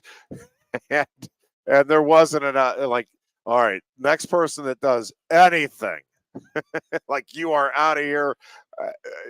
And they curtailed it. We were rowdy the rest of the way. Dog bones? But we were the dog pound. It was the dog pound. So it was that was fun. John says, absolutely stormed the field in 2016 Ohio State when 50-yard line was mobbed. Yeah, I'm sure you're right. I'm guessing that the end zones were not mobbed. Although maybe they were. They have done a good job, they being all of the schools, all of the authorities, of curtailing the running onto the football field. It still happens on occasion, but it is, I mean, for a while there, that was like pretty much any big win, you knew that was coming. And that is the case now in college basketball. Any big win. We stormed the court twice this year. Wisconsin upset, Penn State, and the Illinois upset. Yeah. And so, again, I think they can at least largely curtail it, probably should largely curtail it, and they'll move on from there. Again, I'll miss the interaction, but I completely understand it, and it makes sense. Again, we're just there's a sense of entitlement. I think that fans have now that they just didn't have at one time. Fans or students? In terms of the generation, I think. I don't think so. I think it's fans in general. I mean, I've seen some knucklehead older fans that feel like they're okay to say some pretty nasty things. Now, and there's a difference. Like, I think heckling and again, I'm just speaking for myself. Like, fan involvement, I think, is great, and I think you can be clever with it, and you can have fun with it, and like the waving of the signs and trying to distract with various pictures, all that stuff, like that's part of the game, and that is cool. It's when you cross the line into personal attacks. Although even that, there's some gray areas there, Goon, because if a student athlete gets in trouble with the law, right? Like, for the rest of that upcoming season, the visiting student sections are going to make you aware that they're aware of the issue. We can, sportsmanship, not great sportsmanship, but also unavoidable. I remember the early 80s, and it was the Big East. And so remember Pitt fans throwing money at Dougie West from Villanova. They threw monopoly money on that accorded him because he was alleged. Yep, it was alleged that he had taken money from Villanova. Yeah. But the same crowd, I believe it was, threw bananas at Patrick Ewing. And there is a line. Wow. Yes. That's a horribly that was that's completely out of control. Yeah. But you don't have that. But I mean, like, remember the Steve Kerr thing? Arizona State fans chanting PLO because his father was assassinated. Yes. In the Middle East. Like, dude, come on. Yeah. There's definitely ways to cross the lines, and people have in the past. But again, people are going to get hurt. There's no doubt about it. Again, it's there's no question it's going to be done. There's no question at the end of the day. it's the right thing. It just it needs to be done. We are going to take our final break here. Well, our final break until our final break. That'll wrap up the show. But we'll be back with one final segment. It is the Lion Country Kia Goon and Ironhead show here on a Tuesday. And as soon as I get to I hit the wrong button.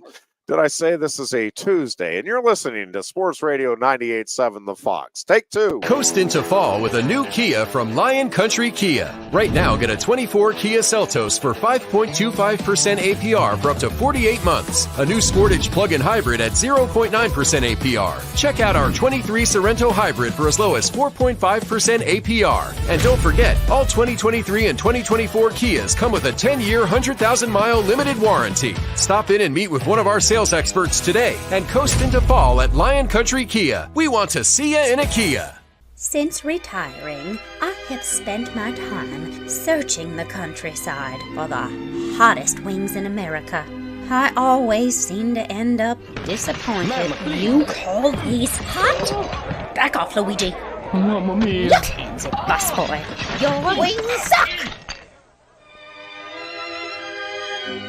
I knew I should have stuck with Quaker Steak's triple atomic wings. You think I'm tough enough? The Center Hall Farm Store has been serving Center County and beyond for well over a half century. A small family business, the Center Hall Farm Store specializes in animal nutrition and manufactures its feed fresh using local ingredients. Get the best in horse, cow, pig, chicken, and bird feeds. If you're not already a customer, stop in and see why so many of your neighbors are. The Center Hall Farm Store at 110 West Allison Street in Center Hall, or call us at 814-364-1393.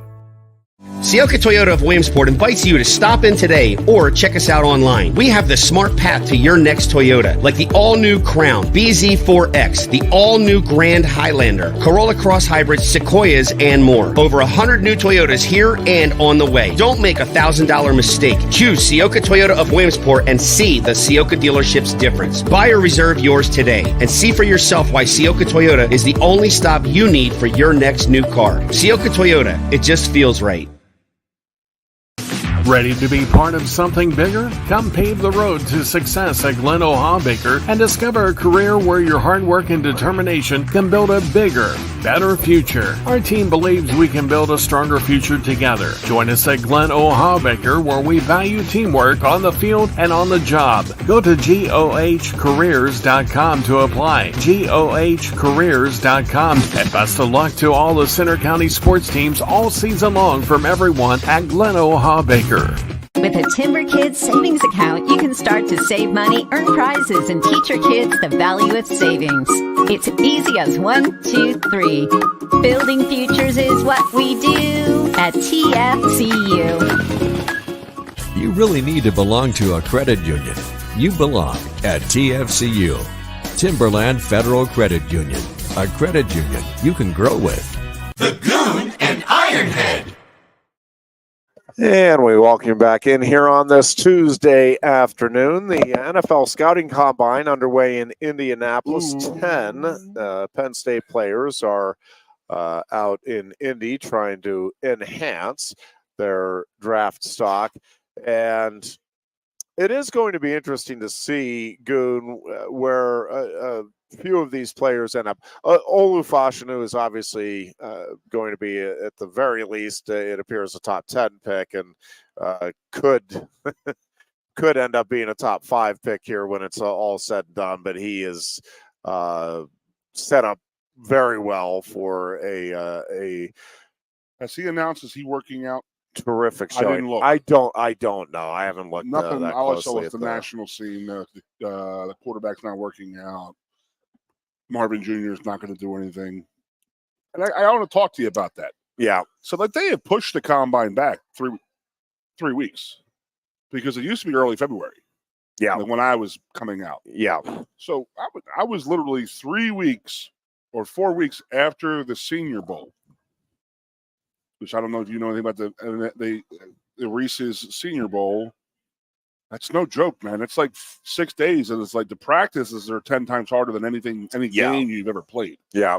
So they have that, and then 3 weeks later, we were expected to perform at a certain threshold of how to to be in shape, run a 40, do this, and are you really in shape? I said, heck no. I had my left knee got scoped my senior year in the middle of the season. I never had a chance to rehab my knee, so I did the whole the Biodex thing. One of the techs test all that and this and that. It was horrible. And you're sitting there, so too many players weren't working out. And then the NFL was like, why are we having this? It's pointless to even be here if they're not going to work out. So they moved it back 3 weeks, and now you're even getting more. I'm not working out. I'm going to work out at my pro day. That's it. I'm going to do one workout, and that's it. Like, dude, I mean, I'm sorry. You don't make the call. But these guys think that they can now, and they think they can because they can. Because they can. Yep. So and, I mean, to be honest with you, you're working out of your own facility. You feel comfortable running, throwing, all of that stuff in there. It's the truth. So that's why a lot of these guys do that. But I know the NFL is going to get very frustrated by it. Like, we have this for a reason, but most of that is more of a mental. There's a lot of player interviews. That's where most of your time is spent, doing player interviews. But they're still doing those. Yeah, what is always amazing to me, one of the things that is amazing to me is all of the data, all of the analysis, and these are all great football minds, right? Like, these are people that are around the game, know what it takes to play at the next level, and how many misses? I mean, just flat out misses are there every year. Every year. And I mean, even first round pick, I mean, obviously, and there's different components with different positions and all of that. And obviously, I think everybody understands the gamble that is to some degree at quarterback, because it is hard to know how that's going to translate. But I mean, across the board, you have linebackers that are taking the first round that never see the light of day in the NFL. You have linebackers that are taken in the 6th round that end up being Hall of Famers. You have Brock Purdy, who's Mr. Irrelevant. But is it not amazing? I mean, again, you're talking about, this is how they're making their living. And so with that as the backdrop,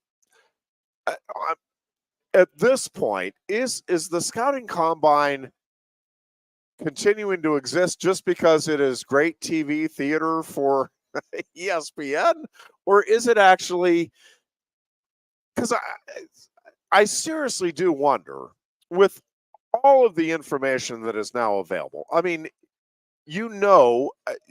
between the pro days, the interviews you're doing with the college coaches, the film ad nauseum that you're able to go through, like, does it really matter whether your vertical leap is 41 or 42 and a half? Does it really matter whether your 40 time in shorts and a t-shirt is 4.5 or 4.48? Like, we end up splitting hairs on this stuff. Too much time. And are you actually evaluating the guy as a football player? And even from an injury standpoint, and I know that, that's the other thing. Well, we're making an investment. I get it as far as it goes, and it is a lot of money, and these are high stakes and all of that. But a couple of things. One is, we all know guys that have had a ton of injuries, and they know how to play through it, and they keep grinding, and they figure it out, and they're just great athletes. They have great heart, whatever it is. And there are other guys where, they're in perfect condition going into the NFL, and then the first game they go to make a turn and the knee buckles, and that's it. Yeah, I mean, you can't predict it, right? And so I do wonder, at the end of the day, like, how important is it that we actually have these combines?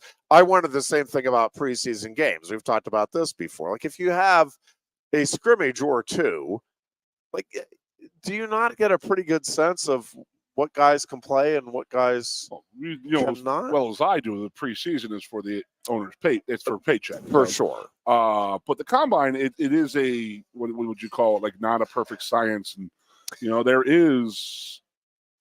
there are scouts. There are people who make a living, but there are people who do make a living, and they are weigh very heavily on being a football player. And there are also other scouts who weigh on the intangibles, the numbers on, this guy can, he's explosive because he has a 38-inch vertical leap. That makes you explosive. So I will bring up Tony Hunt any day of the week and say he was one of the best football players I ever saw at Penn State. I tell him this to his face. I say, you were the best 5 tool that I saw because you enjoyed blocking. You could catch the ball. You could break it. He didn't have the breakaway speed, but he was a tough runner. Get the long runs and the short yardage. Like he had the whole package. Yeah. Where Kijana, he says he would block and this and that, but he wasn't blocking on a regular basis. So there's a guy who was a football. Well, yeah, but there's Tony Hunt. But there's a guy who's a football player. Yeah. And the big knock on him was he needed to get below a 4.55. And you're like, well, what's the difference if he runs a 4.61 versus a 4.4? It's like that. And boom. And there is a difference, right? I mean, Joe Paterno used to talk about this. There is a difference. Like at the combine, you're in shorts and a t-shirt. And to some degree, yes, fast is fast. But there are guys, like Joe Paterno used to say that Kenny Jackson in pads was as fast as anybody. Like the pads did not affect him the way they did a lot of other people.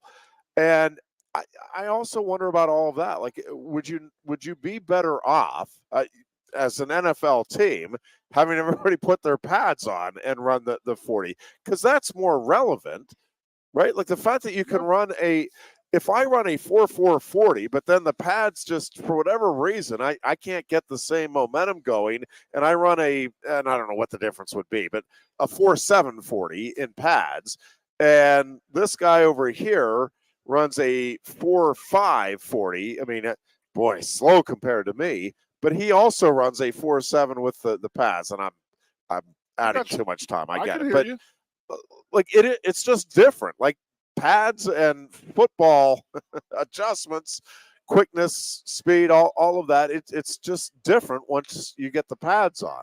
So I understand you're evaluating the athleticism, and to a large degree you're getting at least a representation of that. But what you're asking these guys to do is go play football. Well, running a 40-yard dash and jumping, like, that's not playing football. Yep. And I don't know. I've always wondered about the actual relevant. I mean, I know it is used as an important element. I understand that, and I understand decisions are made based on what is happening in the combines this week, and will be made again with this year's draft. I'm just asking, like, is that really a smart thing? Like, I'm wondering how many teams talk themselves out of a guy who is a good football player because of this, or talk themselves into a guy who's not a great football player but is a great athlete. And there's just a difference there. And what about the Wonderlic tests? Well, he didn't test out too well. Who cares?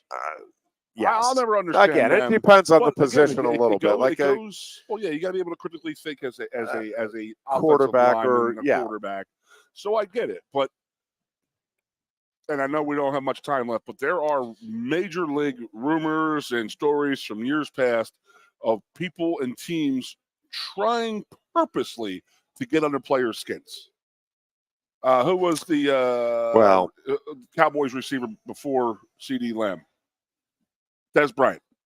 Oh, yeah. Remember what he was asked? He was asked by a NFL scout, a member of the NFL 32 teams, if his mother was a prostitute when he was born. Like, what are you doing? Why would that matter? Why would you even ask that, other than trying to get a rise out of him and seeing how he reacts, and then me saying, "Oh, he's hot-headed." Oh, you did a great job there, coach. And usually not. Wouldn't have been a coach. It was a scout who would ask that. And I don't know how I would answer that other than maybe a fist to the face if something like that was said. I mean, that's just insane. Yeah. So, all right, that's going to wrap up our show for today. We will be back on Thursday, and look forward to talking to you then. Until then, be good and be safe. Coast into fall with a new Kia from Lion Country Kia. Right now, get a 24 Kia Seltos for 5.25% APR for up to 48 months. A new Sportage plug-in hybrid at 0.9% APR. Check out our 23 Sorrento hybrid for as low as 4.5% APR. And don't forget, all 2023 and 2024 Kias come with a 10-year, 100,000-mile limited warranty. Stop in and meet with one of our sales experts today and coast into fall at Lion Country Kia. We want to see you in a Kia. Since retiring, I have spent my time searching the countryside for the hottest wings in America. I always seem to end up disappointed. You call these hot? Back off, Luigi. Mamma mia. Look, handsy busboy. Your wings suck! I knew I should have stuck with Quaker Steak's triple atomic wings. You think I'm tough enough? The Center Hall Farm Store has been serving Center County and beyond for well over a half century. A small family business, the Center Hall Farm Store specializes in animal nutrition and manufactures its feed fresh using local ingredients. Get the best in horse, cow, pig, chicken, and bird feeds. If you're not already a customer, stop in and see why so many of your neighbors are. The Center Hall Farm Store at 110 West Allison Street in Center Hall, or call us at 814-364-1393. Sioka Toyota of Williamsport invites you to stop in today or check us out online. We have the smart path to your next Toyota, like the all-new Crown, BZ4X, the all-new Grand Highlander, Corolla Cross Hybrids, Sequoias, and more. Over 100 new Toyotas here and on the way. Don't make a $1,000 mistake. Choose Sioka Toyota of Williamsport and see the Sioka dealership's difference. Buy or reserve yours today and see for yourself why Sioka Toyota is the only stop you need for your next new car. Sioka Toyota, it just feels right. Ready to be part of something bigger? Come pave the road to success at Glen O'Habaker and discover a career where your hard work and determination can build a bigger, better future. Our team believes we can build a stronger future together. Join us at Glen O'Habaker, where we value teamwork on the field and on the job. Go to GOHcareers.com to apply. GOHcareers.com. And best of luck to all the Center County sports teams all season long from everyone at Glen O'Habaker. With a Timber Kids savings account, you can start to save money, earn prizes, and teach your kids the value of savings. It's easy as 1, 2, 3. Building futures is what we do at TFCU. You really need to belong to a credit union. You belong at TFCU, Timberland Federal Credit Union, a credit union you can grow with. The Goon